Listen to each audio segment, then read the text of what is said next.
Istana akui kekeliruan Undang-Undang Ciptaker yang diteken Jokowi.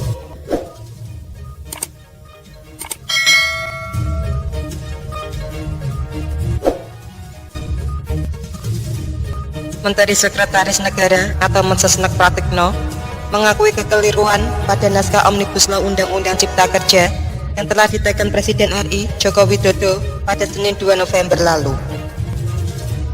Meskipun demikian, Pratikno menyatakan kekeliruan dari undang-undang yang diberi nomor 11 tahun 2020 tersebut bersifat teknis administratif saja.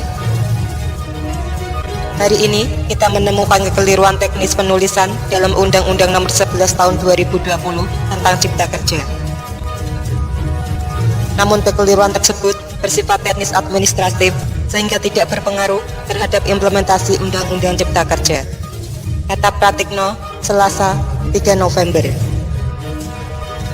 Ia pun menegaskan kekeliruan teknis tersebut menjadi catatan dan masukan bagi pihaknya untuk menyempurnakan kembali kualitas undang-undang yang hendak diundangkan. Pratikno menjelaskan, setelah berkas rancangan Undang-Undang Cipta Kerja diterima pemerintah dari DPR pada 14 Oktober lalu, Kementerian Sekretaris Negara segera melakukan penelaahan. Kementerian Sekretaris Negara telah melakukan review dan menemukan sejumlah kekeliruan yang bersifat teknis. Kemensetnek juga telah menyampaikan kepada Sekretaris Jenderal DPR untuk disepakati perbaikannya, kata dia. Setelah dinyatakan diteken Jokowi pada Senin 2 November siang, naskah tersebut pun diunggah ke situs resmi Sekretariat Negara atau Sesnek pada hari itu juga.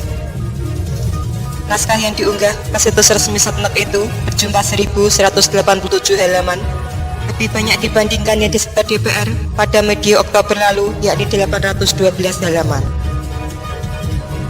Namun, belum 24 jam naskah tersebut berada di situs Setnek, sejumlah pihak yang telah mengunduhnya menemukan kesalahan atau kejanggalan.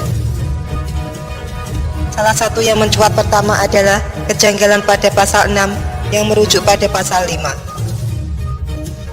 Atas hal tersebut, anggota balik DPR, Arteria Dahlan pun mempertanyakan mengenai kejanggalan-kejanggalan tersebut.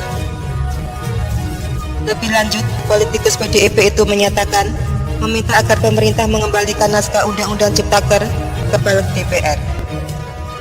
Ia mengatakan pihaknya akan melakukan penyisiran ulang dan mengembalikan naskah Undang-Undang Ciptaker sesuai dengan hasil kesepakatan di balik DPR.